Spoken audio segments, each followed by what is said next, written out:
السلام علیکم، میں انمول 13واں دن۔ میرے ایک ہی تایا تھے جن کو ہم چچا کہا کرتے تھے۔ ہمارے خاندان میں تایا کا لفظ نہیں استعمال کیا جاتا، نہ ہی چاچو کہا جاتا ہے۔ والد کے بھائی ان سے بڑے ہوں یا چھوٹے، ان کو چچا کہا جاتا ہے، اور اگر ان کی بیوی ہمارے خاندان سے ہوں، جیسے ابا چچا وغیرہ کی کزن تو ان کو چچی کے بجائے پھپھو کہا جاتا ہے۔ سو ہم اپنی تائی اماں کو پھپھو کہتے تھے۔ ان کے بچے نہیں تھے اور ہم ہی ان کے بچے تھے۔ میرا بڑا بھائی جو جنرل سرجن ہے، اس کو وہ اپنا بیٹا کہتی اور مانتی تھی۔ میری تائی بہت ہی گریسفل خاتون تھی۔ میں نے کبھی اس عورت کو خود ترسی کا شکار نہیں دیکھا، حالانکہ انہوں نے بڑے دکھ اٹھائے تھے، لیکن بڑی بہادر اور نفیس سی عورت تھی۔ اپنی وفات سے قبل جب میری تائی بیمار تھی تو میں ان کے ساتھ کہیں باہر جا کے ہسپتال میں رہی تھی۔ وہ CMH راولپنڈی میں ایڈمٹ تھی۔ کسی ہسپتال میں رہنا بھی ایک عجیب تجربہ ہوتا ہے۔ مریض کے نقطۂ نظر سے دیکھو تو عجیب بے بسی کا عالم تھا۔ ایک زندگی سے لڑتا مریض ICU میں بے بسی سے پڑا، ہر گھنٹے اپنے سامنے موجود مریضوں میں سے کسی کی حالت بگڑتے دیکھتا ہے۔ پھر ایک دم ڈاکٹرز اور سٹاف بھاگتے آتے ہیں، مشینوں کی آوازیں، لوگوں کی افراتفری، اور پھر کوئی اعلان کرتا ہے کہ یہ پیشنٹ ایکسپائر ہو گیا۔ سوچئے یہ سب دیکھنے والے مریض کی کیا حالت ہوتی ہوگی۔ ICU میں تائی اماں کے سامنے ہر گھنٹے 2 گھنٹے بعد کوئی نہ کوئی ایکسپائر ہوتا تھا۔ ICU کے باہر سب مریضوں کی فیملیز اکٹھی کھڑی ہوتی تھی۔ اندر کوئی جنرل صاحب کوما میں ہے تو کسی بریگیڈیئر کی ماں وہاں داخل ہیں۔ باہر موجود فیملیز گھنٹوں کوریڈورز اور ویٹنگ رومز میں ایک ساتھ کھڑی انتظار کرتی تھی، کیونکہ دن میں ایک دو بار سے زیادہ مریض کو دیکھنے کی اجازت نہیں ہوتی تھی۔ ان فیملیز کی آپس میں دعا سلام سے شروع ہو کے اچھی خاصی دوستی ہو جاتی تھی۔ وہاں سب غم کے ساتھی تھے۔ ہر روز صبح جب میں وہاں جاتی تھی تو نوٹ کرتی کہ کل جو فیملی یہاں تھی آج وہ نہیں ہے۔ پتہ چلتا کہ بریگیڈیئر صاحب کی والدہ صبح انتقال کر گئی ہیں۔ وہ لوگ صبح باڈی لے کر چلے گئے ہیں۔ اسی طرح جتنے لوگوں سے میری وہاں بات چیت ہوتی تھی، ان میں سے ہر ایک کا پیشنٹ میں نے اپنے سامنے مرتے دیکھا۔ البتہ مجھے یقین تھا کہ میری تائی اماں ICU سے صحیح سلامت واپس آئیں گی۔ وہ واقعی ICU سے ڈسچارج ہو گئی، لیکن کچھ روز بعد ان کی طبیعت بگڑی اور وہ دوبارہ ہسپتال لے جایا گیا، لیکن راستے میں ہی ان کا انتقال ہو گیا۔ اللہ کی امانت تھی، اللہ نے لے لی۔ دعا ہے کہ اللہ ہم سب کو اچھی جگہ پہ دوبارہ اکٹھا کرے۔ جو واقعہ میں سنانے جا رہی ہوں وہ تب کا ہے جب تائی کو ICU سے ڈسچارج کر کے پرائیویٹ روم میں شفٹ کر دیا گیا تھا۔ روم کافی بڑا تھا اور اس میں دوسرا کوئی مریض نہ تھا۔ عموماً ایسے کمروں میں میں خوش ہوتی تھی کیونکہ مجھے پورا بیڈ مل جاتا تھا۔ ہم کہیں کمروں میں اکیلے ہی رہے تھے۔ اس دفعہ البتہ جب ہمیں پرائیویٹ کمرہ ملا تو ساتھ ہی ایک دوسری فیملی آ گئی۔ کسی بریگیڈیئر صاحب کی مسز تھی جو وہاں داخل ہوئی تھی۔ ان کے ساتھ ان کی ایک رشتہ دار خاتون تھی۔ وہ خاتون جو اس مریضہ کی اٹینڈنٹ تھی، وہ سر سے پیر تک حجاب میں تھی۔ وہ مجھے اور میری تائی اماں کو پہلی ہی نظر میں بہت اچھی لگی۔ یعنی کچھ لوگ ہوتے ہیں نا جن کے سلام دعا ماشاءاللہ سبحان اللہ، حجاب اور ہر بات میں سنت طریقے پہ عمل کرنے سے دل میں عزت بڑھ جاتی ہے۔ آپ کہتے ہیں کہ یہ بہت نیک لوگ ہیں، اللہ تعالیٰ کے بہت قریب ہیں۔ ہمیں بھی یہی دیکھ کے اچھا لگا۔ میں نے ان سے کہا کہ میری تائی کے لیے دعا کریں۔ ان کی مریضہ بھی بہت ہی ملنسار تھی۔ ان سے بھی اچھی خاصی بات چیت ہوئی۔ میں کبھی بھی یوں سر راہ ملنے والے لوگوں کو نہیں بتایا کرتی کہ میں کوئی رائٹر ہوں۔ میں عموماً اپنی شناخت کے بارے میں خاموش رہتی ہوں کیونکہ مجھے پرائیویٹ رہنا پسند ہے، اور یہاں بھی میں نے خود سے نہیں بتایا تھا۔ اتفاق ایسا ہوا کہ وہ خاتون اٹینڈنٹ جو مریض کے ساتھ تھی، ان کا میرے کسی رشتہ دار سے کوئی تعلق نکل آیا، اور انہوں نے ساتھ ہی اس شخص کو میسج کر کے ان سے میرا ذکر کر دیا۔ تو ان کو ان کے رشتہ دار نے بتایا کہ یہ نمرہ دراصل رائٹر نمرہ احمد ہے۔ تو وہ بڑی خوش ہوئی اور کہنے لگی کہ بڑا اچھا لگا آپ سے بات کر کے، آپ تو بہت مشہور ہیں، میری بیٹیاں آپ کی بہت فین ہیں۔ میں ایسی باتوں پہ عموماً جزاک اللہ وغیرہ کہہ دیتی ہوں، مسکرا کے سر ہلا دیتی ہوں۔ عموماً لوگ آٹوگراف مانگتے ہیں یا ایسا کچھ، تو یوں ان سے رسمی سی بات چیت ہوتی رہی۔ پھر میں اپنی تائی کے ساتھ مصروف ہو گئی۔ اگلے دن وہ خاتون صبح میرے پاس آئی۔ انہوں نے کہا کہ مجھے آپ سے کچھ بات کرنی ہے۔ میں نے کہا شور۔ میری تائی اماں تب سو رہی تھی، ان کی مریضہ بھی سو رہی تھی۔ میں باہر ان کے ساتھ سٹنگ ایریا میں بیٹھ گئی۔ اب وہ خاتون بولنا شروع ہوئی اور میں ان کو سننے لگی۔ وہ بولتی گئی اور میں ان کو سنتی گئی۔ اگلا آدھا گھنٹہ انہوں نے جو بولا اس کو اگر ایک لفظ میں بیان کروں تو زہر بہترین لفظ ہوگا۔ میری ذات، میری تحریروں، میری تربیت، میرے عقائد کے بارے میں جتنا زہر انہوں نے اگلنا تھا اگل دیا۔ مجھے اندازہ بھی نہیں تھا کوئی ریڈر کسی رائٹر سے اتنی شدید نفرت بھی کر سکتا ہے جتنی ان خاتون کو مجھ سے تھی۔ انہوں نے مختلف احادیث اور قرآنی آیات سنا کے مجھے یہ کہا کہ آپ نہ صرف خود گمراہ ہیں بلکہ بہت سے دوسرے لوگوں کو گمراہ کر رہی ہیں۔ آپ کی حقیقت کچھ اور ہے اور آپ لوگوں کے سامنے خود کو کچھ اور دکھاتی ہیں۔ آپ بالکل بھی نیک نہیں ہیں، نہ آپ اللہ تعالیٰ کے قریب ہیں، آپ تو بالکل عام سے مسلمان ہیں۔ آپ میں کوئی خاص بات نہیں، آپ معصوم بچیوں کو گمراہ کر رہی ہیں، اور افسوس کی بات ہے کہ آپ یہ دین کے نام پہ کر رہی ہیں۔ میں بالکل خاموشی سے ان کی تقریر سنتی رہی۔ آخر میں نے پوچھا کہ آپ نے کبھی میری کتابیں پڑھی ہیں؟ نہیں، میں نے نہیں پڑھی، میری بیٹیاں پڑھتی ہیں، اور مجھے یہی افسوس ہے کہ کتنے لوگ آپ سے انسپائر ہوتے ہیں، لیکن آپ کے عقائد غلط ہیں، آپ لوگوں کو غلط طرف لگا رہی ہیں، آپ خود بھی اللہ تعالیٰ کے قریب نہیں ہیں۔ کیا آپ تصور کر سکتے ہیں کہ کوئی کسی کے سامنے بیٹھ کے اس کے منہ پہ نرم آواز میں اس شخص کے بارے میں اتنا زہر اگلے، اس کی ذات کو بالکل صفر کر دے، اس کو ایک برا مسلمان ثابت کرے اور سامنے والا بس چپ کر کے اس کی ساری باتیں سن لے؟ بالآخر میں بولنا شروع ہوئی، لیکن میں نے نوٹس کیا کہ میرے سوالات کے جواب میں ان کے پاس کوئی دلیل نہ تھی۔ انہوں نے کبھی میری کتاب نہیں پڑھی تھی۔ میں ان سے صرف اپنی کتاب کے بارے میں سوال کرتی تو وہ کہتی، آپ میرے فلاں اسکالر کی فلاں کتاب پڑھیں، اس میں آپ کو اس کا جواب ملے گا۔ میں نے مسکرا کے کہا، مجھے نہیں پڑھنی آپ کے اسکالر کی کتاب، میں کیوں پڑھوں؟ آپ مجھے خود اس بات کا جواب دیں۔ مگر ان کے پاس جواب نہیں تھا، صرف نفرت تھی۔ انہوں نے آدھے گھنٹے تک جتنی نفرت انڈیلنی تھی، جتنی تلخ باتیں کرنی تھی میرے کام پہ، میری ذات پہ، وہ باتیں جو میں دہرانا نہیں چاہتی وہ انہوں نے کر ڈالی۔ اب مجھے افسوس ہوتا ہے کہ میں نے ان کو اس وقت جواب کیوں نہیں دیے۔ میرے پاس ان کی ہر بات کا جواب تھا، لیکن اس کی دو وجوہات تھی۔ ایک تو یہ کہ میں قدرے شاکڈ ہو گئی تھی، دوسری وجہ یہ کہ میں ایک پبلک فگر ہوں، یوں کسی سے بدتمیزی نہیں کر سکتی، صبر کا دامن نہیں چھوڑ سکتی، ورنہ ان کے پاس ہر جگہ میرے خلاف بولنے کو بہت کچھ ہوتا ہے۔ کچھ چیزوں پہ چپ اچھی ہوتی ہے، کچھ ہماری تربیت ایسی ہے کہ ہم صبر کر کے راستہ بدل لیتے ہیں۔ میں نے کہا کہ آپ کبھی میری کتابیں پڑھیں، آپ کو اپنی آراء پہ افسوس ہوگا۔ ان کا مزید یہ کہنا تھا کہ میں ایک چھوٹی سی لڑکی ہوں، میرے پاس کوئی سرٹیفکیٹ نہیں ہے، دین کی اشاعت کا کوئی اجازت نہیں ہے، میں کیسے دین پھیلا سکتی ہوں؟ میں تو ایسی ہوں کہ میری تائی بیمار ہے اور میں کانوں میں 2 انچ کے ایئر رنگز پہن کے بیٹھی ہوں۔ میں نے دوپٹہ کان سے ہٹایا اور ان کو اپنا ایئر رنگ دکھایا جس میں 4 شوخ رنگ تھے۔ یہ 2 انچ کا نہیں ہے، یہ 4 انچ کا ہے۔ میں اس سے بھی لمبے ایئر رنگز پہنتی ہوتی ہوں، میں ہر وقت بریسلٹ اور انگوٹھیاں بھی پہن کے رکھتی ہوں۔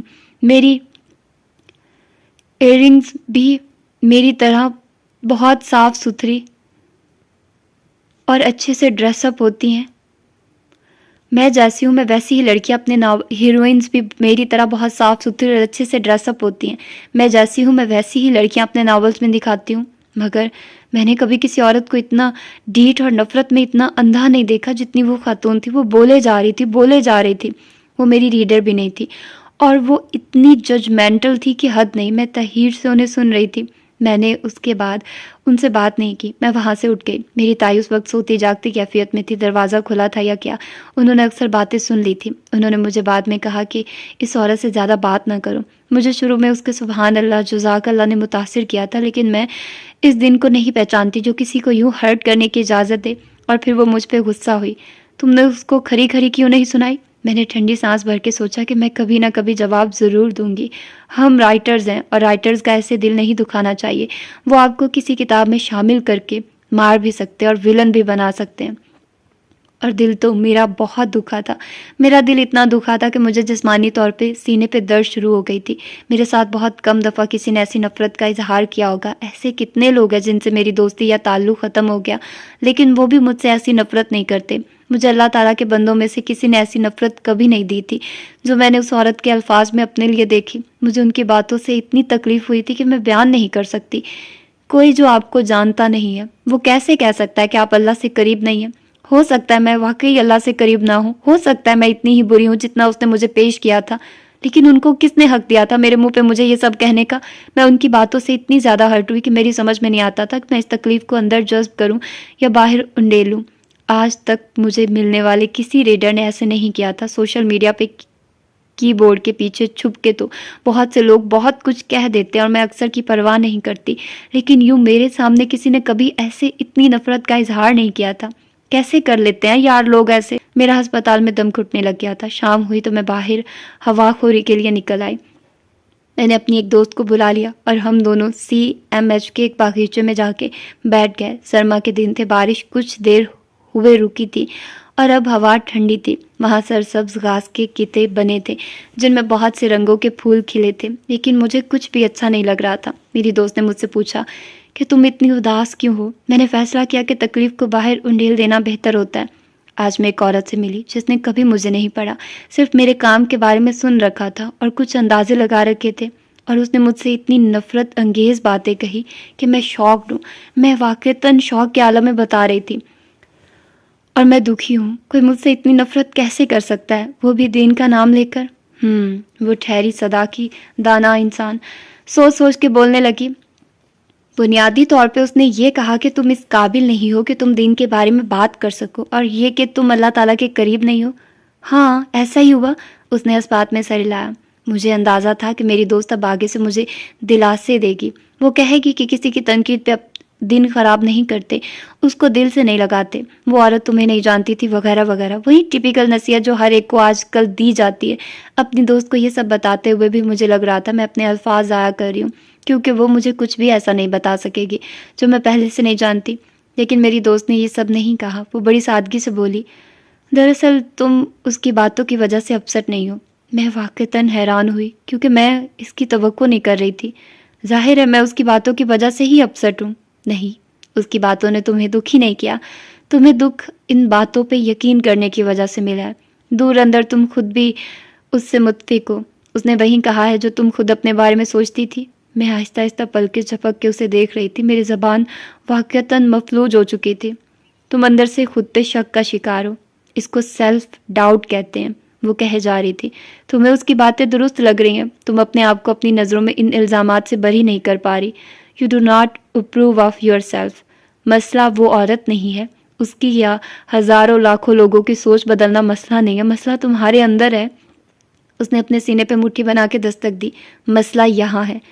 میری تائی کا کچھ دن بعد انتقال ہو گیا۔ میں واپس گھر آ گئی، میری دوست کی باتیں، اس عورت کی نفرت اور CMH پیچھے رہ گیا۔ ICU کے کتنے مریض اپنے پیروں پہ گھر گئے اور کتنے کندھوں پہ، مجھے کچھ علم نہیں ہو سکا، مگر وہ عورت، اس کی باتوں کی تلخی اور میری دوست کے سچ کی کڑواہٹ، یہ سب میرے ساتھ رہا کئی دن، بلکہ کئی ہفتے۔ میں ذہنی طور پہ اس سب کے اثر سے نہیں نکل سکی۔ میں ان دنوں جس ناول کی قسط لکھ رہی تھی، میں نے اسے سرے سے لکھنا چھوڑ دیا۔ الفاظ ذہن میں آتے تھے، ساری کہانی بھی معلوم تھی، کردار بھی منت کرتے رہتے تھے کہ ہمیں صفحے پہ اتارو، لیکن میں نہیں لکھ پا رہی تھی۔ میں اندر سے عجیب جذبات کا شکار تھی۔ میں دکھی نہیں تھی، میں حیران تھی، میں خود پہ حیرت تھی۔ مجھے خود پہ حیرت تھی کیونکہ مجھے ابھی تک یہ اندازہ نہیں ہوا تھا کہ میں سیلف ڈاؤٹ کا شکار ہو سکتی ہوں۔ سیلف ڈاؤٹ کا شکار تو وہ لوگ ہوتے ہیں جن کے گھر والے ان کے کام پہ ہر وقت تنقید کرتے ہیں، ہر وقت کا حوصلہ شکن ماحول ان کو سیلف ڈاؤٹ کا شکار بنا دیتا ہے۔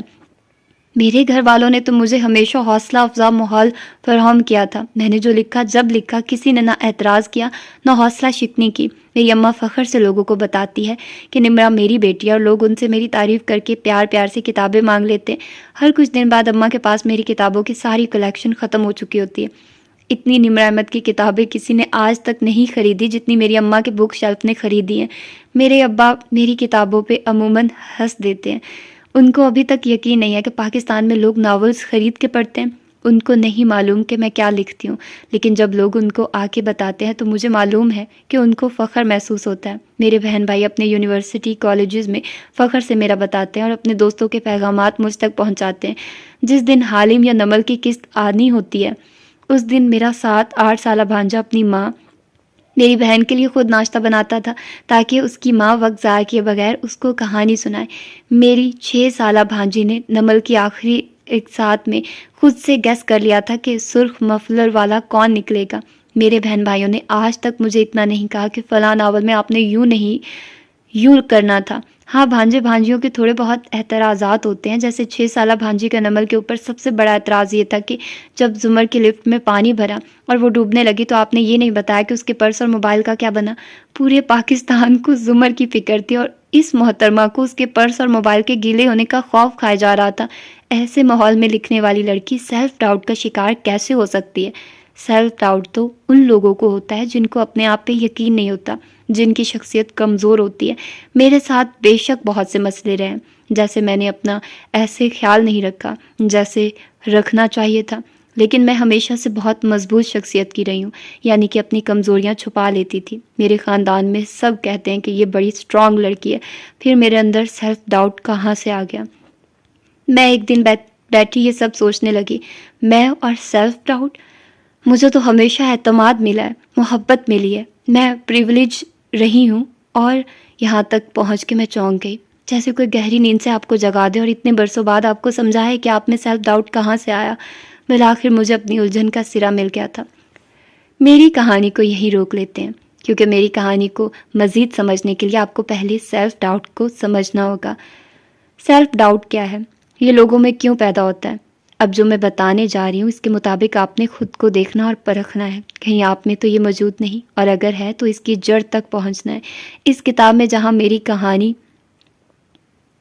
رکے گی وہیں آپ کی کہانی شروع ہوگی۔ یہ آپ کی اور میری، ہم دونوں کی کہانی ہے۔ سیلف کا مطلب ہے ذات، نفس، اور ڈاؤٹ انگریزی میں کہتے ہیں شک کو۔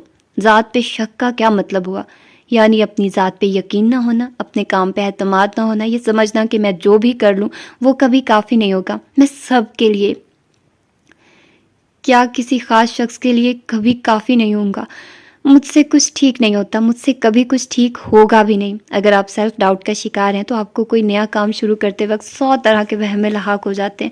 آپ ایک ہی کام کو بار بار ری چیک کرتے ہیں کہ میں نے ٹھیک سے کیا ہے یا نہیں، کیونکہ آپ کو یقین ہوتا ہے کہ کچھ نہ کچھ مسئلہ ضرور ہوگا، اور پھر مسئلہ ہو بھی جاتا ہے۔ آپ کو اپنا آپ بہت سے لوگوں کے مقابلے میں کمتر لگتا ہے، کیونکہ جیسے فلاں شخص کام کرتا ہے بھئی میں تو ویسے کر ہی نہیں سکتا۔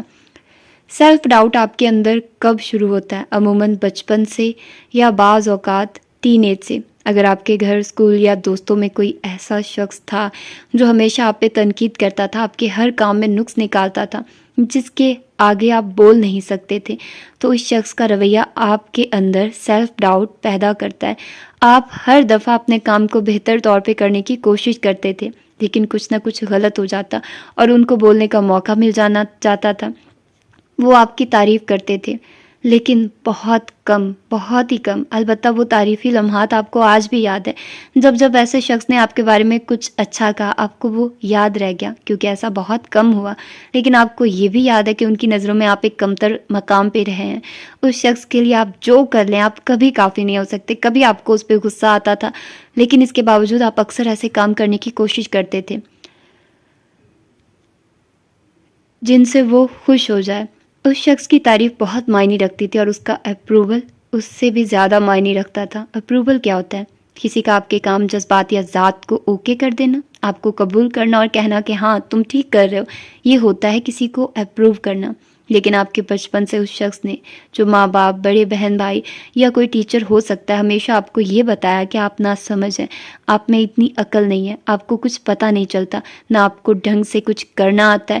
اس نے یہ بھی بتایا کہ آپ کے جذبات اور احساس بھی درست نہیں، آپ کچھ زیادہ ہی حساس ہیں، آپ ہر بات کو کیوں اتنا محسوس کرتے ہیں، یا آپ بالکل بھی حساس نہیں، آپ کو کسی کی پرواہ نہیں، آپ کا رویہ فیک ہے، آپ دل سے نہیں کہہ رہے، آپ کو کہاں کسی کی پرواہ ہے یا فرق پڑتا ہے، آپ بہت ہوشیار ہیں، چالاک ہیں، 2 نمبر ہیں، مگر ہاں آپ کا فلاں بہن بھائی زیادہ قابل ہے، اور آپ اس جیسے کبھی نہیں ہو سکتے۔ اس طرح کی باتیں بچپن سے جب آپ کو بار بار بتائی جائیں تو آپ اپنے بارے میں شک کا شکار ہو جاتے ہیں، آپ کی ذات مسخ ہو جاتی ہے، آپ دوسروں کی نظر سے خود کو دیکھنے لگ جاتے ہیں۔ یونیورسٹی یا آفس میں کوئی ایسا ٹیچر یا باس ہو جس کا کام ہی دوسروں کے کام پہ تنقید ہو، تو اس کی مسلسل تنقید بھی آپ کو اپنے بارے میں ڈاؤٹ کا شکار کر دیتی ہے، اور پھر آپ کیا کرتے ہیں؟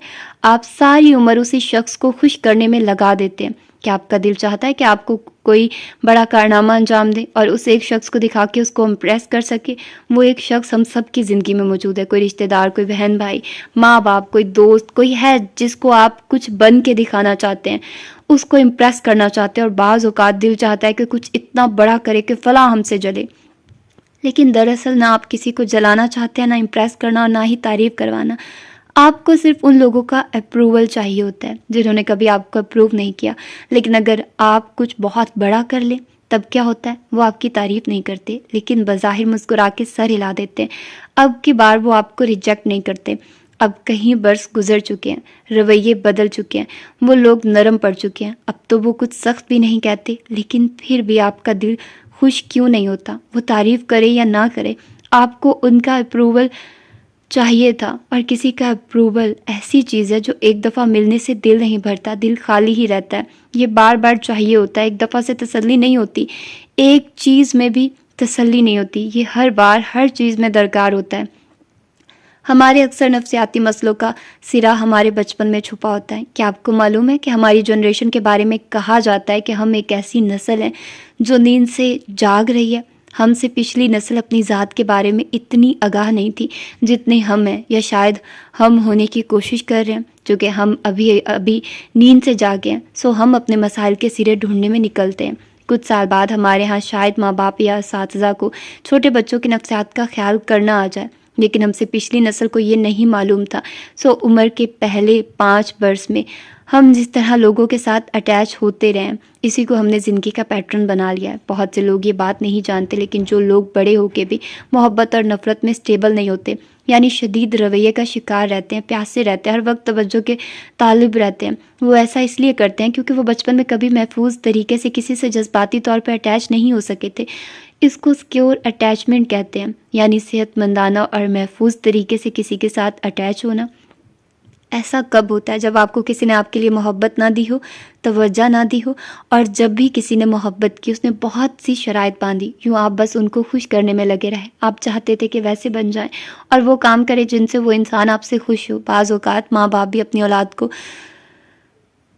ٹرافی کلیکٹر بنا دیتے ہیں، انعامات کی ٹرافی جیت کے آنے والا بچہ، اگر وہ کچھ جیت کے آئے گا تو اسے محبت اور تعریف ملے گی، اگر نہیں تو اسے صرف تنقید ملے گی۔ ماں باپ کو بچے کے اچھے گریڈ چاہیے ہوتے ہیں، کیونکہ جن لوگوں کے ساتھ وہ اٹھتے بیٹھتے ہیں ان کے بچوں سے وہ اپنے بچوں کا موازنہ کرتے ہیں۔ شاہین شاہینوں کے ساتھ اٹھتا ہے، کوا کووں کے ساتھ، وزیر وزیروں کے ساتھ اٹھتا بیٹھتا ہے، اور چپراسی دوسرے چپراسیوں کے ساتھ۔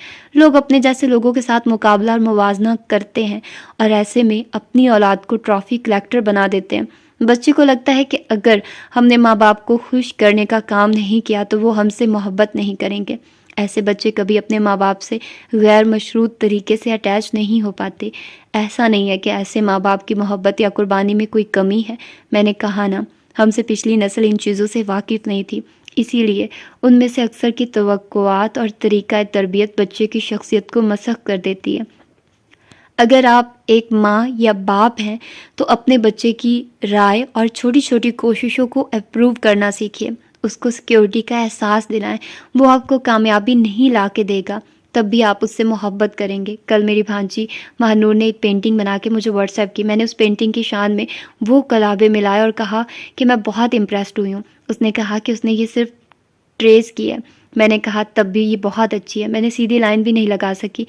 وہ اتنی خوش ہوئی کہ اگلے روز اس نے مجھے 15 منٹ کی ویڈیو بنا کے بھیجی، جس میں اس نے یہ بتایا کہ اس نے یہ پینٹنگ کیسے بنائی تھی۔ میرے تو فرشتوں کو بھی پرواہ نہیں تھی کہ اس نے کیسے بنائی، میرے اتنے کام تھے، میں 100 چیزوں میں پھنسی ہوئی تھی، لیکن اس کی ویڈیو میں نے دھیان سے دیکھی اور اس کو پورا فیڈ بیک دیا۔ میں نے نوٹ کیا کہ اس نے ویڈیو بناتے ہوئے بتایا کہ اس نے کونے میں جو رنگ بکھیرے ہیں وہ اس نے ایک پرانے ٹوتھ پیسٹ سے کیے ہیں۔ ایک بچہ پرانا ٹوتھ پیسٹ برش اگر ہاتھ باتھ روم سے اٹھائے اور اس سے رنگ کرنے لگ جائے تو ہمارے ہاں کیا ہوتا ہے؟ 20 روپے کے ٹوتھ برش کے پیچھے مائیں ڈانٹ دیتی ہے کہ ہائے تم نے اس کو ضائع کیوں کیا۔ آپ بچے کو اپنی مرضی سے ایک فیصلہ کرنے نہیں دے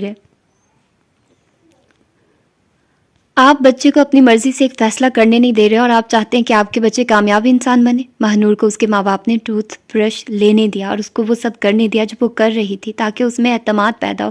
اگر اس کے برعکس کیا جائے، بچے کا ہر وہ فیصلہ جس میں آپ کا مفاد نہیں ہے یا جو آپ کی سمجھ میں نہیں آتا اس پہ تنقید کی جائے، تو وہ یہ سمجھتا ہے کہ مجھے اپنے ماں باپ کی محبت صرف تب ملے گی جب میں ان کے لیے کوئی کارنامہ سر انجام دوں گا۔ وہ پھر ساری عمر ماں باپ کا اپروول لینے اور ان کو خوش کرنے میں لگا دیتا ہے، اور جب وہ بڑا اور سمجھدار ہو جاتا ہے تو ان سے بیزار ہو جاتا ہے، کیونکہ اسے لگتا ہے کہ یہ کبھی مجھ سے خوش نہیں ہوں گے۔ سیلف ڈاؤٹ کی ایک اور وجہ اپنی نظروں میں اپنا امیج کمتر معلوم ہونا ہے، دوسرے الفاظ میں لو سیلف سٹیم کا شکار ہونا۔ یہ کمتر سیلف سٹیم تو میری اس کتاب کے ہر مسئلے کے پیچھے چھپی ہے۔ اس کا ذکر آپ کو بار بار ملے گا، لیکن یہ ایک دم سے نہیں درست ہوگی۔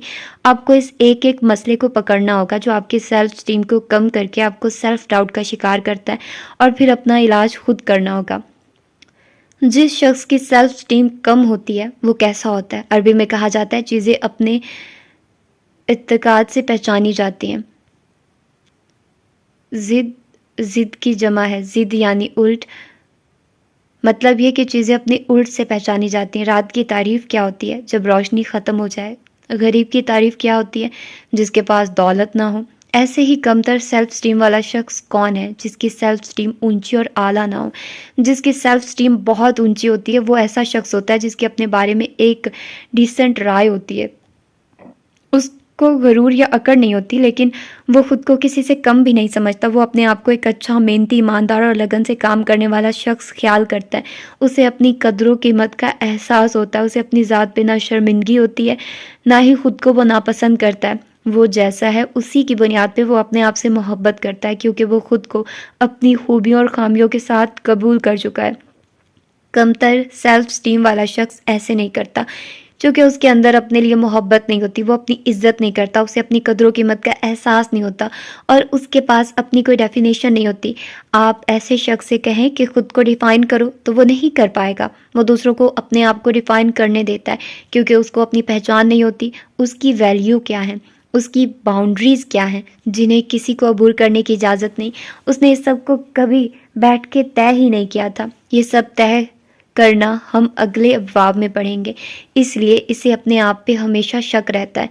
اب میری کہانی کی طرف واپس آتے ہیں۔ یہ سب میرا مسئلہ نہیں تھا، بہت پہلے تھا، لیکن جس وقت یہ CMH والا واقعہ پیش آیا میں اپنے اس طرح کے مسئلوں سے بہت آگے نکل چکی تھی۔ میری سیلف اسٹیم ہائی تھی، میری عزت نفس بہت اونچی تھی، میں ٹاکسک لوگوں کو اپنی زندگی سے مکھن سے بال کی طرح نکال چکی تھی، لیکن اس کے باوجود میں سیلف ڈاؤٹ کا شکار تھی۔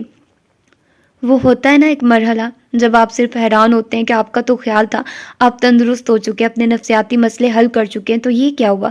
یہ کون سا مسئلہ نکلا اور یہ کب سے آپ کے اندر تھا؟ کسی آستین کے سانپ کی طرح آپ اسے پال رہے تھے اور یہ آپ کو ڈنک مارے جا رہا تھا۔ آپ کیسے اتنے بے خبر تھے؟ مجھے سیلف ڈاؤٹ کیوں تھا؟ حالانکہ مجھے بچپن سے ایک بہت اچھا ماحول ملا تھا، اب تو میری سیلف اسٹیم بھی اچھی تھی۔ پھر دراصل میرا مسئلہ وہی تھا جو میرے جیسے بہت سے ہائی اچیورز انسانوں کا ہوتا ہے۔ دنیا کے سامنے وہ ایک کامیاب سیلیبریٹی ہوتے ہیں، لیکن اندر سے وہ سیلف ڈاؤٹ کا شکار رہتے ہیں۔ وہ خود کو چمکنے نہیں دیتے، حالانکہ چمکنا ان کا حق بھی تھا اور فرض بھی۔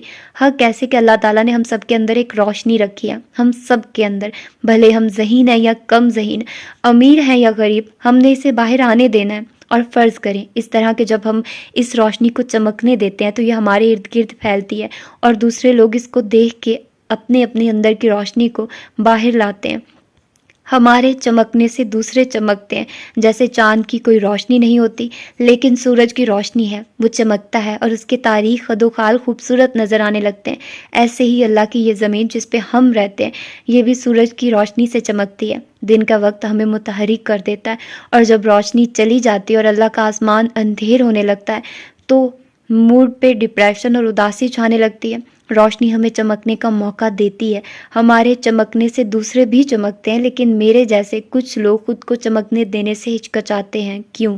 کیونکہ ان کو لگتا ہے کہ وہ اس کے اہل نہیں، ان کو لگتا ہے کہ ان کی روشنی اصلی نہیں، ان کو لگتا ہے کہ وہ پریویلیجڈ ہیں، وہ جعلی ہیں، وہ امپوسٹرز ہیں۔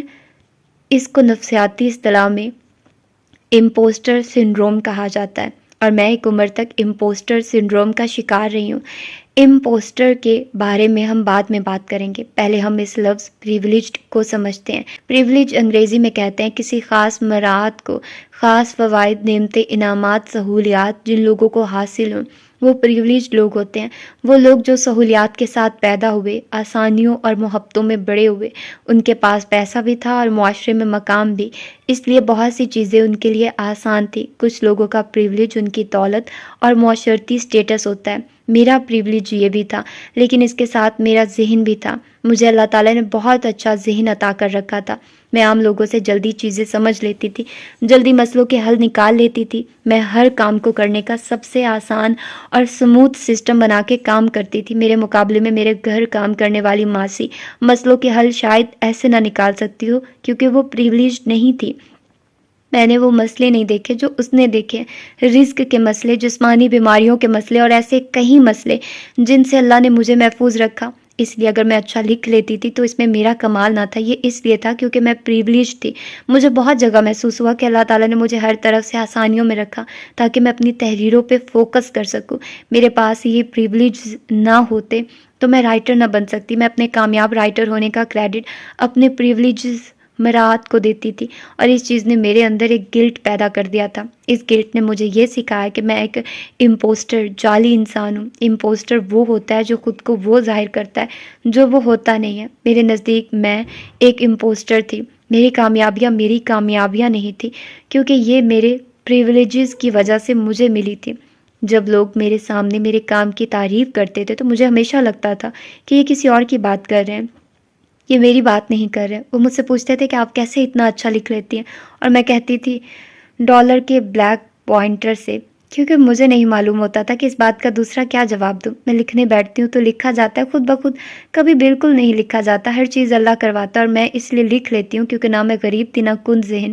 میری کہانی جب کہیں پھنس جاتی ہے تو میں اسے اس بند گلی سے نکال ہی لیتی ہوں، لیکن اس میں میرا کوئی کمال نہیں، یہاں تک ٹھیک تھا کیونکہ یہ عاجزی ہوتی ہے، لیکن خود کو امپوسٹر سمجھنے والے لوگوں کے ساتھ اس سے آگے کا معاملہ ہوتا ہے۔ جب آپ دین پہ لکھنے لگتے ہیں، اللہ کی آیات کا تدبر بیان کرنے لگتے ہیں، تو ایک طبقہ مسلسل آپ پہ تنقید کرنے لگتا ہے۔ ابھی میں نے آپ کو بتایا کہ کس طرح کچھ بچوں کے والدین ان پہ تنقید کر کر کے ان کی شخصیت مسخ کر دیتے ہیں، اور وہ بچہ پھر بھی ساری عمر انہی لوگوں کا اپروول حاصل کرنے کی کوشش میں لگا رہتا ہے۔ بالکل ایسے ہی میرے اوپر مصنف کے بعد سے جب ایک کٹر مذہبی طبقے کی طرف سے تنقید شروع ہوئی تو بطور رائٹر میری شخصیت مسخ ہونے لگی۔ جہاں کچھ لوگوں نے کہا کہ یوں تدبر کرنا سرے سے غلط ہے، وہاں کچھ لوگوں نے ایسی باتیں بھی کہی کہ آپ خود اس تدبر کرنے کی اہل ہیں، کہ آپ خود اتنی اچھی مسلمان ہیں، اور یہ بات میرے دل میں کہیں بیٹھ گئی۔ مجھے خود بھی اندازہ نہیں ہوا، کی بورڈ کے پیچھے چھپ کے کہی جانے والی بات ویسے نہیں لگی جیسی اس عورت کی بات لگی تھی، لیکن کہیں نہ کہیں یہ دل میں بیٹھ گئی۔ ہر انسان ہر وقت اپنے اندر کے شیاطین سے لڑ رہا ہوتا ہے۔ وہ روز گناہ کرتا ہے، پھر معافی مانگتا ہے، پھر گناہ کرتا ہے، پھر معافی مانگتا ہے کہ اس کے اپنے گلٹ ہی اس کو جج کرنے کے لیے کافی ہوتے ہیں۔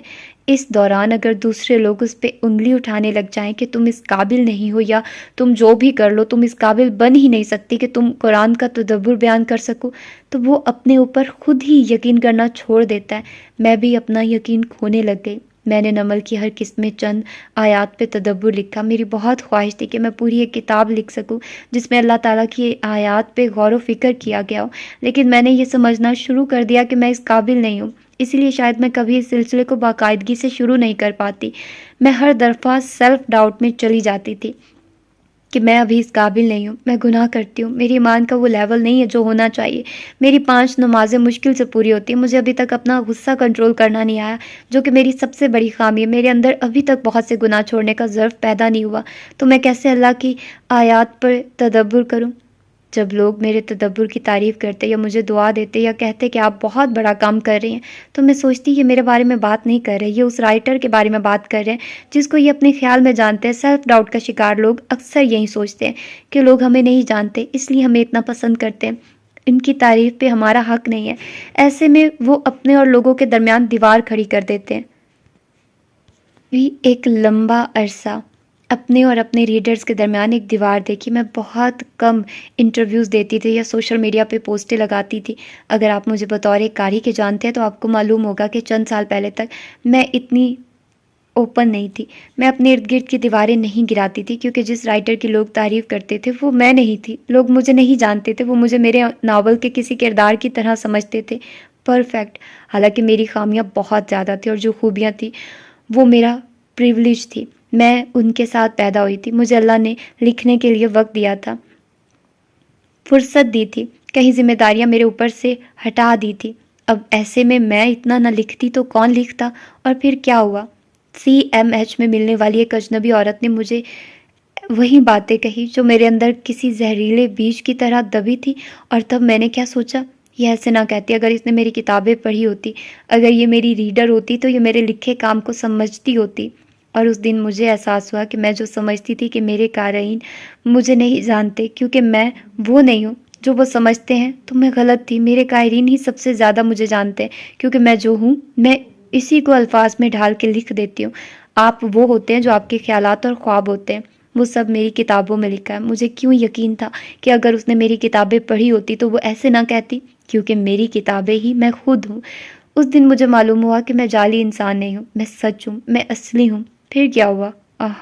بس پھر میں نے اپنے اندر سے سیلف ڈاؤٹ جڑ سے اکھاڑ کے پھینکا، اور اس کے بعد مجھے کسی مذہبی تقبے کی تنقید کی پرواہ ہونا بہت کم ہو گئی. اب مجھے کوئی کہتا ہے کہ کیا آپ تدبر لکھنے کی اہل ہیں، تو میں کہتی ہوں کہ بھائی میں تو لکھوں گی، ڈنکے کی چوٹ پہ لکھوں گی، جو کرنا ہے کر لو. میں کسی کو صفائیاں یا دلائل نہیں دیتی. اللہ تعالیٰ نے مجھے اتنا قرآن اس لیے نہیں سکھایا تھا کہ اسے اپنے تک محدود رکھوں، اسے روک کے رکھوں. مجھے اس روشنی کو چمکانا تھا. اگر میرا اپنا اعمال نامہ اتنا منور نہیں ہے تو پھر کیا ہوا، کس کا ہوتا ہے؟ اور ایک بات بتاؤں، اچھا ہے کہ میں بہت نیک نہیں ہوں. اگر میں نیک ہوتی تو میں گاروں کے مسئلے نہ سمجھ سکتی. وہ گناہ کی طرف کیوں جاتے ہیں اور بری عادتیں کیوں نہیں چھوڑ سکتے؟ اگر میں بہت نیک ہوتی تو میں بھی کچھ نیک لوگوں کی طرح دوسروں کو جج کر رہی ہوتی. میں بھی CMH میں بیٹھی کسی رائٹر کو بتا رہی ہوتی کہ آپ اللہ سے قریب نہیں ہیں. مجھے لگتا ہے اللہ تعالیٰ نے مجھے بہت سی بری عادتوں سے اس لیے گزارا تاکہ میں ان کا حل نکال سکوں اور پھر اس کو آگے بیان کروں. اللہ تعالیٰ نے میرے لیے پلان رکھا ہے. مجھے نہیں معلوم وہ ایک نقطے سے دوسرے نقطے تک کیسا ہوگا، لیکن کبھی جب میں پیچھے مڑ کے اپنی زندگی کے نقطے ملاؤں گی تو سارا نقشہ سمجھ میں آ جائے گا. جو محنت ہم اللہ کی طرف بلانے کے لیے کرتے ہیں اسے تبلیغ کہتے ہیں، اور یہ تبلیغ میں سے شروع ہوتی ہے. میں نے اب یہ سوچ کے تدبر دوبارہ سے شروع کیا ہے کہ میں ہر آیت سے اپنے لیے سبق نکالوں گی، اپنے لیے تدبر کروں گی اور اسے پبلش کر دوں گی. کوئی اس سے سیکھتا ہے تو یہ میرا بونس ہے، مگر اس تعلیم کی پہلی اسٹوڈنٹ میں خود ہوں گی. میں خود کو پڑھا رہی ہوں، کسی اور کو نہیں. میں سیلف ڈاؤٹ سے کیسے نکلی یہ اتنا آسان نہیں تھا. میں آپ کو چند طریقے بتا سکتی ہوں، لیکن وہ کام صرف تب کریں گے جب آپ پورے دل سے ان پہ عمل کریں. پہلا کام، اپنے دل کو ٹٹولیے. کیسے؟ آج آپ نے ان تمام لوگوں کو یاد کرنا جو زندگی کے کسی موقع پہ آپ کے ساتھ تھے اور ان کی ہر وقت کی تنقید نے آپ کو اندر سے مسخ کر دیا تھا. آپ کا آج بھی دل چاہتا ہے کہ ان لوگوں کو دکھا سکے کہ آپ کہاں پہنچ گئے ہیں، یا آپ ان کو دکھا بھی دیتے ہیں لیکن دل پھر بھی ٹھنڈا نہیں ہوتا. کبھی کبھی آپ کو یہ خوف بھی آتا ہے کہ آپ ان لوگوں جیسے نہ بن جائیں جن سے آپ نفرت کرتے آئے ہیں. کبھی کبھی اسی لیے آپ خود کو کریڈٹ نہیں دیتے، کیونکہ آپ مغرور نہیں ہونا چاہتے. ان نرگسیت کا شکار لوگوں جیسے نہیں بننا چاہتے جنہوں نے آپ کی شخصیت کو مسخ کیا تھا. وہ لوگ آپ کو بتاتے تھے کہ تم نہیں کر سکتے، اور آپ دو طریقوں سے رد عمل دیتے تھے. یا تو ہمت ہار دیتے تھے اور کہتے تھے کہ نہیں میں نہیں کر سکتا، یا پھر زیادہ عزم سے کہتے تھے کہ ہاں میں کر سکتا ہوں اور کر کے دکھاؤں گا. یہ دونوں رویے ایک ہی سکے کے دو رخ ہیں. دونوں صورتوں میں اس انسان کا اپروول آپ کو آج بھی درکار ہے. اگر آپ کو ان کے اپروول کی غلامی سے نکلنا ہے تو آپ کو یہ نہیں کہنا کہ میں یہ کر کے دکھاؤں گا. آپ نے صرف خود سے کہنا ہے کہ سوری، مجھے یہ کرنے کی ضرورت نہیں ہے. یہ بات آج آپ نے سمجھ لینی ہے. آپ کو کوئی ضرورت نہیں ہے کسی ایسے کام میں خود کو ہلکان کرنے کی جو آپ کسی کا اپروول حاصل کرنے کے لیے یا خود کو کچھ ثابت کرنے کے لیے کر رہے ہو. اگر خود کو کچھ ثابت کرنا ہے تو اپنی نظروں میں کرنا ہے، اپنی زندگی کے پلان کے مطابق کرنا ہے. مجھے ضرورت نہیں ہے یہ کرنے کی، جب ہوگی تب اپنے لیے کروں گا کے مطابق کرنا ہے. آپ نے کسی کو امپریس نہیں کرنا، کسی پہ کچھ ثابت نہیں کرنا، آپ نے کسی کو کچھ نہیں دکھانا. آپ نے صرف اپنی فلاح کے لیے کرنا ہے جو کرنا ہے. کوئی آپ کے کام کو دیکھ کے کیا سوچے گا، اس بارے میں سوچنا اب چھوڑ دیں. وہ لوگ جو بھی تھے وہ اب زندگی میں کہیں پیچھے رہ گئے. اب آپ بڑے ہو چکے ہیں، عمر گزر رہی ہے. اب آپ کو اپنے کاموں کی ذمہ داریاں صرف اپنے لیے لینا سیکھنی ہوگی. کسی دوسرے کے لیے آپ نے کچھ نہیں کرنا. اپنے اوپر شک تب ہوتا ہے جب آپ دوسروں کی نظر سے مسلسل خود کو دیکھ رہے ہوتے ہیں. اگر 18 سال کی عمر کے بعد بھی آپ کی زندگی میں کوئی ایسا شخص ہے جو آپ کو ہر وقت تنقید کا نشانہ بناتا ہے، یا آپ کو ہر وقت کو خوش کرنے کی کوشش کرنی ہوتی ہے اور وہ پھر بھی خوش نہیں ہوتا، تو آپ کو اپنی رائے کے زندگی کے اوپر بہت زیادہ غور کرنے کی ضرورت ہے کہ آپ کس ٹاکسک رشتے میں پھنسے ہوئے ہیں. اگر تو یہ کوئی خونی رشتہ ہے یا شادی کا ہے، پھر تو بہت صبر اور تحمل سے کام لینا پڑے گا، اور بار بار آپ کو اپنے الفاظ اور عمل سے اس شخص کو بتانا ہوگا کہ آپ کو اس کا رویہ نہیں پسند. لیکن اگر یہ صرف دوستی وغیرہ کا تعلق ہے تو اس سے آپ کو نکلنے یا باؤنڈری سیٹ کرنے کی ضرورت ہے. ٹاکسک رشتے ہی اکثر ہمیں اپنے اوپر شک میں ڈال دیتے ہیں کیونکہ ہمیں لگتا ہے ہم ان کے معیار پہ پورے نہیں اترتے. میرا کام میری نظر میں کیسا ہے، میں خود اپنی نظر میں کیا مقام رکھتی ہوں، یہ اہم ہونا چاہیے. اس کو اہم کرنا اتنا آسان نہیں ہے، لیکن یہ آپ بار بار کی پریکٹس سے کر سکتے ہیں. اس کے لیے آپ نے اپنے آپ کو کریڈٹ دینا سیکھنا ہے۔ آپ کیوں خود کو کریڈٹ نہیں دیتے؟ میں بھی اپنے آپ کو کریڈٹ نہیں دیا کرتی تھی۔ میں سمجھتی تھی کہ میں بہت پریولیجڈ ہوئی، اس لیے میں جو کامیابی حاصل کی وہ حقیقی نہیں ہے۔ لیکن پھر میں نے سوچا بھلے میرے پاس معاشرے میں مقام تھا اور مالی حالات اچھے تھے، لیکن کیا اللہ تعالیٰ نے مجھے جسمانی، روحانی اور جذباتی تکالیف سے نہیں گزارا؟ کیا اللہ نے میرے اوپر ذہنی دباؤ، جذباتی دکھ، بلکہ بڑے بڑے ٹراماز آزمائش کی طرح نہیں مسلط کیے؟ معلوم نہیں میں کس آزمائش میں اللہ کے سامنے پاس ہوئی اور کس میں فیل، لیکن نکل تو ہر ایک سے آئی۔ میں ایک سروائیور ہوں۔ ہر شخص کا امتحان مختلف طرح کا ہوتا ہے۔ میرے پاس مادی پریولیجز تھے، مراعات تھی، لیکن جذباتی اور روحانی طور پہ ایک کے بعد ایک ٹراما میں نے دیکھا۔ اگر میں نے چھوٹی عمر میں کچھ حاصل کیا تو چھوٹی عمر میں نے بڑے بڑے ٹراماز بھی دیکھے۔ میں نے ہر امتحان سے بہت کچھ سیکھا اور اسے کسی اور شکل میں ڈھال کے اپنی کتابوں میں لکھا۔ لکھاری سونار کی طرح ہوتے ہیں، وہ خود کو ماری جانے والی اینٹ کو اٹھا کے دیکھتے ہیں اور اس میں چمک تلاش کرتے ہیں۔ وہ اس کو سونا ہی سمجھتے ہیں، پھر اس کو خود سمیت آگ میں ڈال دیتے ہیں۔ اپنے دکھ کی اینٹ کو وہ پگھلا کے اسے کسی خوبصورت شکل میں ڈھالتے ہیں، اس کو نگینوں سے مزین کرتے ہیں اور لوگوں کے سامنے پیش کرتے ہیں۔ لوگ اس میں چمکتے کردار اور دمکتی کہانیاں دیکھتے ہیں، لیکن انہی سب کے اندر لکھاری کا اپنا دکھ چھپا ہوتا ہے۔ اپنے دکھ کو خوبصورت بنا کے پیش کرنا لکھاریوں کو آتا ہے، اور اگر اس کے قارئین اس کو اس کا کریڈٹ دیتے ہیں تو لکھاری کو کیوں لگتا ہے کہ قارئین اس کو نہیں جانتے؟ اور یوں میں نے جانا کہ میں امپوسٹر نہیں ہوں، مجھے سب سے زیادہ شاید میرے قارئین ہی جانتے ہیں۔ اس سے پہلے میں اپنے گرد اونچی دیواریں رکھا کرتی تھی، پھر میں نے ان دیواروں میں روزن بنانے شروع کر دیے، میٹ اینڈ گریٹ ایونٹس بھی کیے، سوشل میڈیا پہ زیادہ لوگوں سے خود کو جوڑنا شروع کیا اور اپنے ریڈر سے اپنے تعلق کو مضبوط کیا۔ خود کو کریڈٹ دینا خود پسندی یا غرور نہیں ہوتا۔ غرور کہتے ہیں خود کو دوسروں سے اچھا سمجھنے کو۔ خود کو کریڈٹ دینا ہوتا ہے اپنے بہادر فیصلوں کا احساس ہونا۔ جب بھی آپ کو لگے کہ اف یہ مرحلہ بہت مشکل ہے، کیسے پار کریں گے، اپنے ماضی کے بڑے بڑے کام یاد کیا کریں۔ وہ جو ساری کامیابیاں سمیٹیں وہ بھی آپ نے ہی سمیٹی تھی۔ اتنے دکھوں سے گزر کے آج بھی اپنے پیروں پہ جو کھڑا ہے وہ آپ ہی ہیں۔ تیز دھار تلوار بنانے کے لیے لوہے کو آگ میں جھونکنا پڑتا ہے، پھر اس پہ بار بار ضرب لگانی پڑتی ہے، ٹھک ٹھک ٹھک۔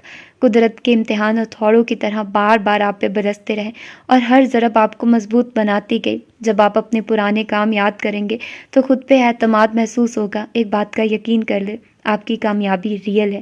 جو بھی آپ نے آج تک سر انجام دیا ہے وہ معنی رکھتا ہے اور اس نے دوسری کئی کامیابیوں کو جنم دیا ہے۔ ایک عمل دوسرے عمل کی راہ کھولتا ہے، سو آپ نے جو بھی کیا یہ مت سوچئے کہ وہ بے معنی ہوگا۔ آپ نے محنت کی تھی، آپ کامیاب ہوئے تھے۔ اپنے محنت کرنے والے سیلف کو کریڈٹ دینا سیکھیے۔ اپنے سیلف ڈاؤٹ کو شکست دینے کا ایک اور طریقہ ہے لوگوں سے اپنے کام کی توثیق کی توقع نہ کرنا، نہ مانگنا۔ توثیق یا ویلیڈیشن کیا ہوتی ہے؟ آپ کسی سے اپنے خیالات یا کام کی توثیق کیسے مانگتے؟ وقت سے پہلے اسے لوگوں کے سامنے بیان کر کے، اور پھر دوسرے سے اس کی تعریف چاہ کے۔ جو کام ابھی آپ نے مکمل نہیں کیا اسے بیان نہ کیا کریں۔ اپنے پلانز ہر ایک کو نہ بتایا کریں، چپ چاپ خاموشی سے اپنے پلان پہ عمل کریں۔ صرف اس کو بتائیں جس سے واقعی آپ کو مشورہ درکار ہو، ورنہ لوگ ہر چیز کو خراب کر دیتے ہیں، نظر بھی لگا دیتے ہیں اور آپ کی فوراً حوصلہ شکنی کر دیتے ہیں۔ اپنے خواب بھی نہیں بتانے چاہیے، نیند میں دیکھنے والے بھی اور جو ذہن میں پکتے ہیں، جن کے لیے دل ہمکتا ہے وہ بھی۔ خواب بھی راز ہوتے ہیں، ان کو دل میں رکھنا آنا چاہیے۔ آپ کا دل ایک رنگین شیشے کی طرح ہے، جب سورج چمک رہا ہوتا ہے تو دل کو بھی چمکنا ہوتا ہے، لیکن جب اندھیرا ہر چیز پہ چھا جاتا ہے تب صرف وہی شیشے چمکتے ہیں جن کی روشنی ان کے اندر سے نکل رہی ہوتی ہے۔ آپ کو اپنے دل کے اندر خود سے دیا جلانا ہے، اپنی روح کے اندر ایک باغ لگانا ہے۔ باغ بیج بونے سے لگایا جاتا ہے۔ یہ جو آپ اس کتاب میں پڑھ رہے ہیں یہ بیج ہے۔ سیلف کریڈٹ، اپنی ذات سے محبت، اپنی عزت نفس، اپنی ذات اور صحت کا خیال، یہ سب بیج ہیں جو آپ نے خود اپنے دل کی زمین پہ بونے ہیں۔ ان پہ بار بار عمل کرنا، ان کو پانی دینا ہے۔ پانی بار بار دیا جائے تو پودے جڑ پکڑتے ہیں۔ دل کے اندر روشنی برقرار رکھی جائے تو پودے بڑے ہوتے ہیں۔ ایک دفعہ بیج بو کے چھوڑ نہیں دیا جاتا۔ خود کو امپوسٹر سمجھنے والے لوگوں کو لگتا ہے کہ وہ اتنے ذہین یا قابل نہیں ہیں جتنا دوسرے ان کو سمجھتے ہیں، اور یہ کہ لوگوں کو ان کی اصلیت نہیں معلوم، اس لیے لوگ ان سے پیار کرتے ہیں۔ اگر اس سوچ سے خود کو نکالنا ہے تو یہ نہ سوچا کریں کہ میں اتنی محبت کے قابل نہیں ہوں۔ محبت اور عزت کوئی بھی خیرات میں نہیں دیا کرتا۔ ہر انسان سے اندیکھی شعائیں پھوٹتی ہیں۔ اگر آپ کا کوئی ایک بھی دوست ہے جو آپ سے بہت اٹیچڈ ہے تو اس کا مطلب ہے کہ آپ میں کچھ تو ہے جو لوگ آپ کے ساتھ اٹیچ ہو جاتے ہیں۔ اس میں غرور کی بات نہیں، اپنی قدر و قیمت معلوم ہونے کی بات ہے۔ بعض دفعہ ہم سیلف ڈاؤٹ کا شکار اس لیے بھی ہوتے ہیں کیونکہ ہمارے اندر اعتماد کی کمی ہوتی ہے۔ یہ کمی ارد گرد کے لوگوں کی ایک لمبے عرصے تک کہی جانے والی باتوں کے باعث بھی ہو سکتی ہے، اور اس لیے بھی کہ آپ کو کبھی چمکنے کا موقع نہیں ملا۔ اس لیے اپنی ذات کی تلاش بہت ضروری ہے، اپنی خوبیاں اور اپنی طاقت پہچاننا بہت ضروری ہے۔ اگر خود نہیں معلوم تو اپنے سے مخلص دوستوں سے پوچھیے، وہ آپ کو بتائیں گے کہ آپ کی کیا چیز ان کے دل کو بھاتی ہے۔ پھر اس چیز پہ محنت کریں اور اس کو مزید خوبصورت بنائیں۔ اعتماد کی کمی کو دور کرنے کے لیے آپ کو یہ کام کرنا ہوگا۔ جس کام پہ آپ کو اعتماد نہیں اور آپ کہتے ہیں کہ یہ مجھ سے نہیں ہوگا یا میں کچھ نہ کچھ غلط کر ڈالوں گی، اس کام کے پیچھے مت بھاگیں۔ وہ ایسے بیل کی طرح ہے جس کے پیچھے اگر آپ بھاگیں گے تو کچھ ہاتھ میں نہیں آئے گا، آپ اس کے پیچھے خوار ہو جائیں گے۔ آپ کام یہ ہے کہ اس کو اس کے سینگ سے پکڑا کریں، یعنی کہ تھوڑے کام سے شروع کریں۔ جو کام آپ سے نہیں ہوتا اس کو مختلف حصوں میں بانٹیں اور روز اس کے ایک حصے کو کرنے کی کوشش کریں۔ بات آخر میں وہی ہے، تھوڑا کرنا لیکن ہر روز روٹین میں کرنا۔ بعض دفعہ ہم خود کو اس لیے بھی نہیں چمکنے دیتے کیونکہ ہم یہ نہیں چاہتے کہ ہماری وجہ سے ہمارے سامنے کوئی خود کو چھوٹا محسوس کرے۔ ہم خود کو اتنا عاجز بنا لیتے ہیں، اتنا لوگوں کے پیروں میں رول دیتے ہیں کہ ہماری کوئی اہمیت نہیں رہتی۔ ہمیں لگتا ہے ہم خود کو غرور سے بچانے کے لیے ایسا کر رہے ہیں، کیونکہ کبھی کبھی سیلف ڈاؤٹ اس لیے نہیں ہوتا کہ ہمیں لگتا ہے ہم میں کمی ہے، بلکہ اس لیے ہوتا ہے کہ ہمیں یہ خوف ہوتا ہے کہ ہم دوسروں سے کہیں طاقتور ہیں۔ اپنے آپ کو بہت عاجز بنا کے رکھنے سے آہستہ آہستہ آپ کے اندر کا اعتماد کم ہوتا جائے گا۔ کہیں ذہین اور ہائی اچیور عورتوں میں یہ مسئلہ ہوتا ہے، اس خوف سے کہ ان کے شوہر ان کے سامنے انسیکیور یا کمتر محسوس نہ کرے، وہ اپنی ذہانت کو چمکنے نہیں دیتی۔ ان کا سیاسی نظریہ شوہر یا باپ کا نظریہ ہوتا ہے، ان کے اندر جو چل رہا ہوتا ہے، زبان سے وہ اپنی رائے نہیں کہتی کہ وہ کسی کو برا نہیں فیل کروانا چاہتی۔ اس لیے آپ نے اپنی اپروچ بدلنی ہے، آپ کو خود کو چمکنے دینا ہے، کیونکہ آپ کی چمک دوسروں کو کمتر نہیں کر دے گی بلکہ ان کو بھی چمکنے کا موقع دے گی۔ اگر کوئی پہلے سے انسیکیور ہے تو یہ اس کا اپنا مسئلہ ہے، آپ نے دوسروں کے ذات کے مسئلے نہیں حل کرنے، اپنے اوپر کام کرنا ہے، اپنی قدر کروانی ہے۔ سیلف ڈاؤٹ ایسا کام کرتے وقت بھی ہوتا ہے جو آپ نے پہلے کیا ہو لیکن خراب ہو گیا۔ جب بھی آپ وہ کام کریں گے آپ کا اعتماد کم ہوگا اور واقعی آپ اسے بگاڑ دیں گے۔ ایسے میں آپ نے وہی کرسی والی تکنیک کرنی ہے، خود کو اپنے سامنے کرسی پہ بٹھائیں یا آئینے کے سامنے کھڑا کریں اور خود سے کہیں، ہاں ٹھیک ہے میں نے اسے پہلے کیا تھا، ہاں ٹھیک ہے یہ مجھ سے غلط ہوا تھا، لیکن اللہ تعالیٰ فرماتا ہے کہ دوسری دفعہ کوئی کام کرنا آسان ہوتا ہے، چونکہ میں اسے ایک دفعہ کر چکی ہوں اب اسے کرنا آسان ہوگا۔ بس میں جو یہ غلطی پہلے کی تھی اس کو درست کرنا ہے، غلطی نہیں دہرانی۔ سیلف ڈاؤٹ کو اپنے دل سے اکھاڑ پھینکنے کے لیے ایک بہت اہم چیز ہے اپنی نیت کو چیک کرنا۔ جیسے میں اس وقت اس کتاب کو لکھ رہی ہوں، ابھی تک میں نے اس کے 12 ابواب لکھے ہیں۔ میرے پاس ایک پورا پلان ہے کہ میں نے اسے کیسے لکھنا اور کب تک لکھنا ہے، لیکن میں اس کو لکھتے ہوئے بہت دفعہ سیلف ڈاؤٹ کا شکار ہوئی ہوں۔ میں پہلی دفعہ اتنے بڑے لیول پہ بن فکشن لکھنے جا رہی ہوں۔ میرے ریڈرز میرے ناول شوق سے پڑھتے ہیں، وہ فکشن ریڈرز ہیں۔ کیا وہ ایک سیلف ہیلپ کتاب پڑھ لیں گے؟ کہیں یہ ان کے لیے بورنگ تو نہیں ہوگی؟ کیا واقعی کوئی اسے 33 دن تک روز پڑھے گا؟ کتنے ہی لوگ کتاب میں سے درمیان میں سے چھوڑ دیں گے کیونکہ اس میں کوئی کردار، کوئی پلاٹ لائن، کوئی رومانس نہیں ہے۔ اور کیا میری کتاب سے کسی کو فائدہ بھی ہوگا؟ کسی بھی کام کے درمیان میں پہنچ کے انسان کو سیلف ڈاؤٹ ہونے لگتا ہے۔ جو آئیڈیا آپ نے اتنی ایکسائٹمنٹ سے شروع کیا تھا درمیان میں پہنچ کے وہ بورنگ اور روکھا پھیکا لگنے لگتا ہے۔ کسی چیز سے بہت زیادہ شناسائی سے اس کی کشش کھو جائے۔ اسی لیے بہت سے لوگ کہتے ہیں کہ ہم اس لیے رائٹر نہیں بن پاتے کیونکہ ہم کوئی ناول مکمل نہیں کر پاتے، درمیان میں اسے چھوڑ دیتے ہیں۔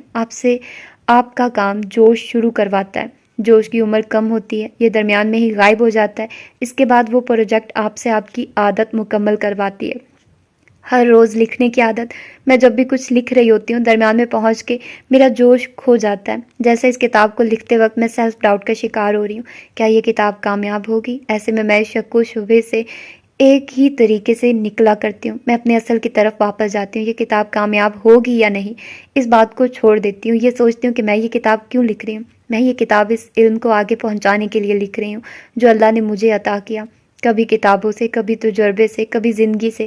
میرا مقصد یہ ہے کہ اس کو پڑھ کے آپ اپنے دل کی زمین پہ چند اچھے بیج بو سکیں، آپ کو احساس ہو کہ اپنی قدر اور خود سے محبت کیسے کرنی ہے۔ میری خواہش ہے کہ اس کتاب سے آپ کچھ اچھی عادتیں ڈال لیں۔ میری اس کتاب کا مقصد خیر پھیلانا ہے۔ میرے ریڈرز اس کو پورا پڑھتے ہیں یا نہیں، بیج کو عادت کے پانی سے سیراب کرتے ہیں یا نہیں، یہ میری کوشش کا نتیجہ ہوگا جو میرے ہاتھ میں نہیں ہے۔ میرے ہاتھ میں نیت ہے، کوشش ہے، نتیجہ اللہ کے ذمہ ہے۔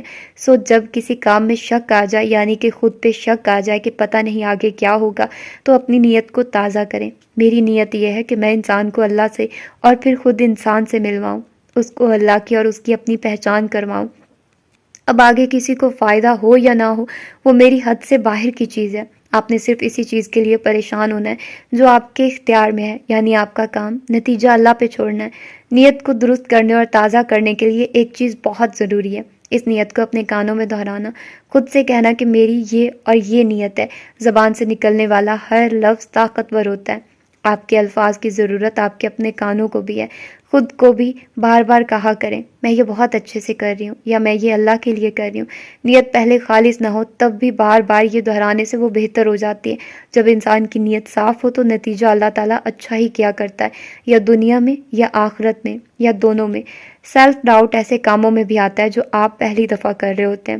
نیا اور انوکھا کام بھیانک خواب جیسا ہے، کسی کو بتاتے ہوئے بھی ڈر لگتا ہے کہ کہیں کوئی بری تعبیر نہ کر دے اور وہ امر ہو جائے۔ جیسے میں یہ نان فکشن کتاب لکھ رہی ہوں، مجھے نہیں معلوم اللہ مجھے اس کتاب کے ذریعے کہاں لے جائے گا، زندگی اس کے بعد کیسی ہوگی، میرا تحریری سفر کیسا ہوگا۔ آپ کو بھی اپنے نئے کاموں پہ ایسا لگتا ہوگا کہ کیا میں اسے واقعی کر بھی سکتا ہوں۔ ایسے میں یاد کرے ایک وقت تھا جب آپ کی ہڈیاں چھوٹی اور دل نرم تھا، آپ کو چلنا نہیں آتا تھا۔ ایک وقت تھا جب آپ کے پاس اتنا علم اور تجربہ نہیں تھا جتنا آج ہے۔ بہت سی چیزیں 10 سال پہلے آپ کو معلوم تھی، نہ کرنا آتی تھی، اب آپ ان کو آرام سے کر لیتے ہیں۔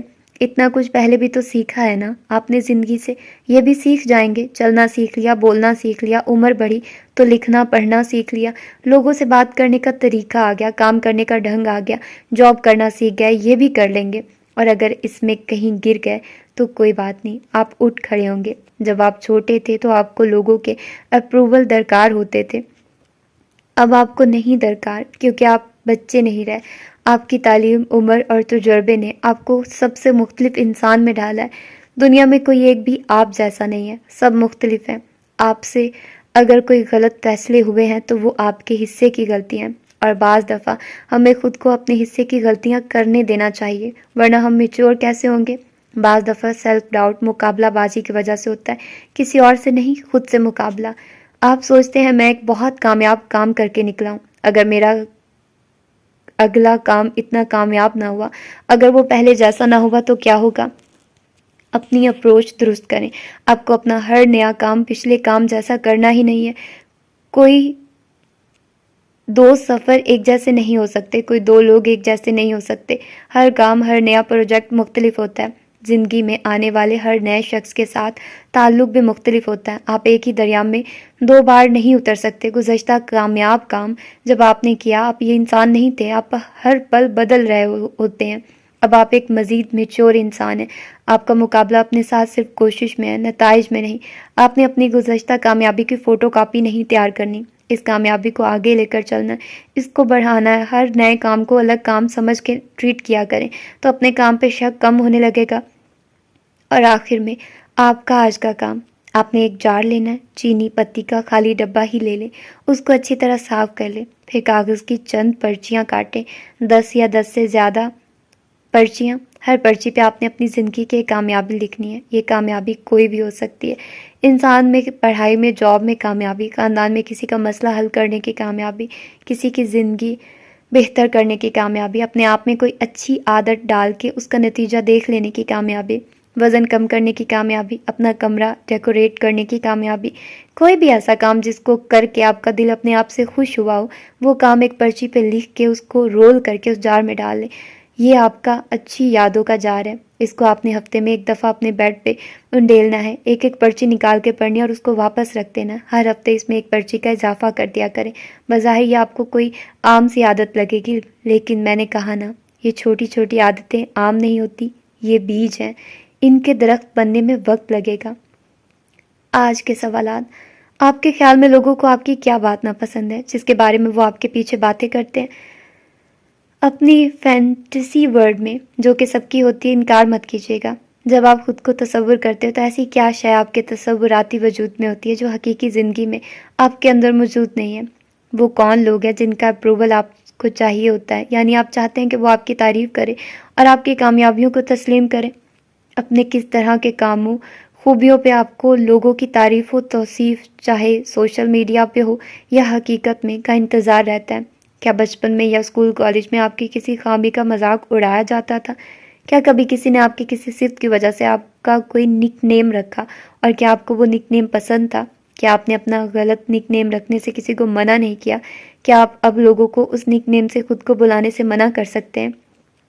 لوگوں کی کس طرح کی باتیں آپ کو اپسیٹ کرتی ہیں؟ اپنی کس خامی کا تذکرہ ہونے پہ آپ جذباتی ہو جاتے ہیں اور چاہتے ہیں کہ اس بارے میں کوئی بات نہ کرے؟ آپ کو اپنے گھر والوں یا اپنے قریبی دوستوں سے کس شے کی شکایت ہے؟ جب کوئی کام مشکل ہو جائے تو آپ اسے چھوڑ دیتے ہیں یا آخر تک پہنچاتے ہیں؟ 3 ایسے کام لکھیں جو آپ اپنی شخصیت کی بہتری کے لیے کرنا چاہتے ہیں، مگر یہ نہ لکھیں کہ میں یہ کر لوں یا کرنا چاہتا ہوں، بلکہ یوں لکھیں کہ میں اس کام کی کوشش کر رہا ہوں، جیسے میں غصے پہ قابو پانے کی کوشش کر رہی ہوں۔ اوہ مائی گاڈ، مطلب یار میں کیا بولوں، کیا ہی میں بولوں۔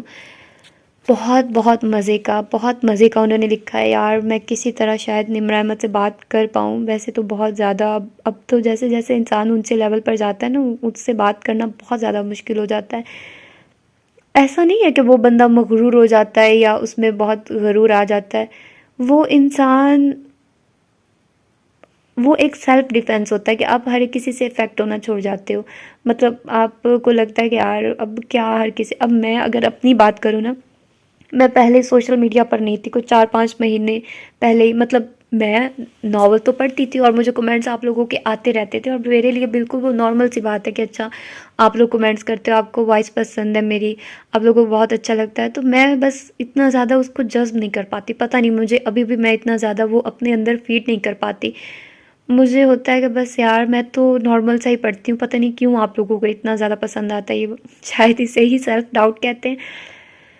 خیر، میں اتنا زیادہ ان چیزوں کو نہیں کرتی، لیکن اب جو سوشل میڈیا پر میں آئی ہوں، مجھے روز کمنٹس آ رہے ہوتے ہیں، مجھے روز میسیجز آ رہے ہوتے ہیں، آپ بہت اچھی ہیں، ہم نے آپ سے بات کرنی ہے، یہ وہ نا باتیں کرتے آگے سے آپ کی وہ تعریف کر رہے ہوتے ہیں، کچھ بہت پیاری، میں مجھے کچھ نہیں ہوتا، مطلب سارے اتنے پیار سے بات کر رہے ہوتے ہیں، لیکن وہ یہ چیز نہیں سمجھتے کہ ہمیں بہت سارے ایسے لوگ باتیں کر رہے ہوتے ہیں، ہمیں بتا رہے ہوتے ہیں، ہمیں دن رات ایسے میسیجز آ رہے ہوتے ہیں۔ آنیسٹلی اسپیکنگ، جب سے میں نے یہ انسٹاگرام، ابھی میرے اتنے فالوورز بھی نہیں ہیں، 6000 تک ہوئے ہیں، لیکن الحمدللہ اتنے زیادہ لوگ پیار کرتے ہیں، اتنے زیادہ، تو وہ اب سب میسیجز کر رہے ہوتے ہیں، کچھ لوگ بلا وجہ کی ایسی باتیں کر رہے ہوتے ہیں جن کی کوئی سینس نہیں ہوتی، کچھ لوگ یہ چاہ رہے ہوتے ہیں کہ ہم ان کے ساتھ کام کریں، کولیب کریں، کچھ لوگوں کی اور ہوتی ہیں کہ ہم ان کا ناول پڑھیں، کچھ لوگوں کی فرمائشیں ہوتی ہیں کہ ہم یہ والا ناول پڑھیں۔ یہ چیزیں آپ کو بہت زیادہ افیکٹ بھی کرتی ہیں، آپ جب ان سے کٹ جاتے ہو نا، آپ وہ کام کرتے ہو جو آپ کا مین کام ہوتا ہے۔ مجھے کہیں نہ کہیں لگتا ہے کہ میں سوشل میڈیا سے یا پھر ڈی ایمز وغیرہ سے میں ایک دن بالکل دیکھنا بند کر دوں گی، کیونکہ میں ان چیزوں سے افیکٹ ہو جاتی ہوں، میرے ڈیسیژن ان کے بیس پر ہونے لگتے ہیں۔ سم ٹائمز مجھے ابھی بہت سارے ایسے ہیں جو ابھی مجھے جن سے میں بات بھی کر لیتی ہوں، سبسکرائبرز ہیں میری، ان سے اچھی ہیلو ہائی ہے، لیکن میں سوچتی ہوں کہ ان فیوچر اگر مجھے کوئی کرے گا، اور ہو سکتا ہے کہ میری ان کے ساتھ اچھی، ان سے بھی اچھی زیادہ بانڈنگ ہو جائے، لیکن میں ان کو نہیں کروں گی، میں ان سے بات بھی نہیں کروں گی، میں وہ ڈی ایم ہی نہیں کھولوں گی، اگر میں نے کھولا تو میں اس کا رپلائی نہیں کروں گی۔